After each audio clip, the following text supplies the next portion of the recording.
everyone and welcome. This is the introduction to the Contempo Turnabout Stamp Set. This has a really unique pattern to it that is great for using in your backgrounds, whether you want to stamp it once, twice, 3 times, or all 4 times. And of course, looks good whether you stamp it all in one color or in 4 different colors. With each of the turnabouts, you get this placement guide that helps you line this up perfectly on your turnabout jig for perfect placement.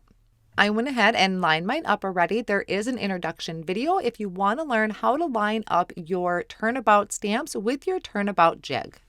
So I have my jig placed in my MISTI stamping tool, and I am using a piece of white cardstock that is 4 1/4 by 5 1/2. I placed it within those portrait guidelines, and I'm going to ink up my turnabout stamp with the grasshopper ink. Up in the top right hand corner of my turnabout jig, it is at number 1, so I'm going to start with that. Once I ink this up, I'm going to stamp it down.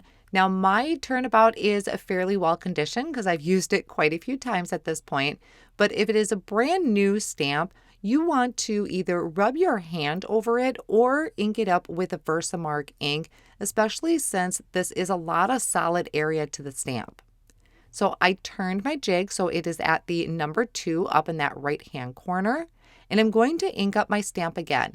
I am going to be doing a background all in grasshopper ink, but if you wanted to switch up your colors, you would want to clean off your stamp set before you ink it up again with a second color. I'll turn my jig so I have number 3 up in that top right hand corner, ink this up once again with the grasshopper ink and stamp that down. Now at any point I could stop and use that as a background.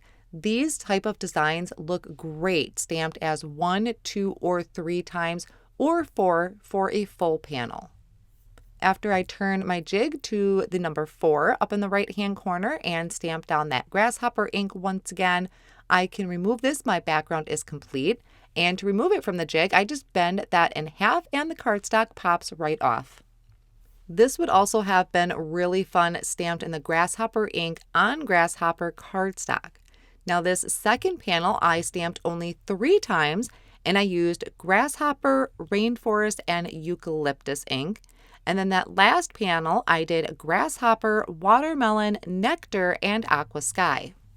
If you want something with more of a summer vibe, you can stamp watermelon ink on watermelon cardstock.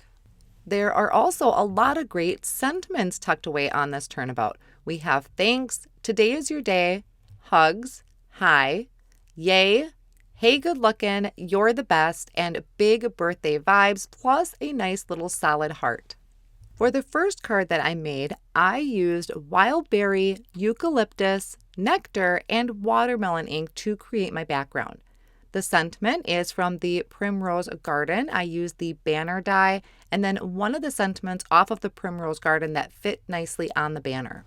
I think one of my favorite ways to use turnabouts is stamping it in pebble ink only 1 or 2 turns, and that's going to give me a little bit more interest to my background. For each of these cards, I did trim my stamped panel down and I added some gold splatters to it just for some fun. And then that sentiment there where I used the altogether alphabet die and then a stamped sentiment underneath. That's a closer look at the Contempo Turnabout Stamp Set. You can find more inspiration over on the Concord and 9th website.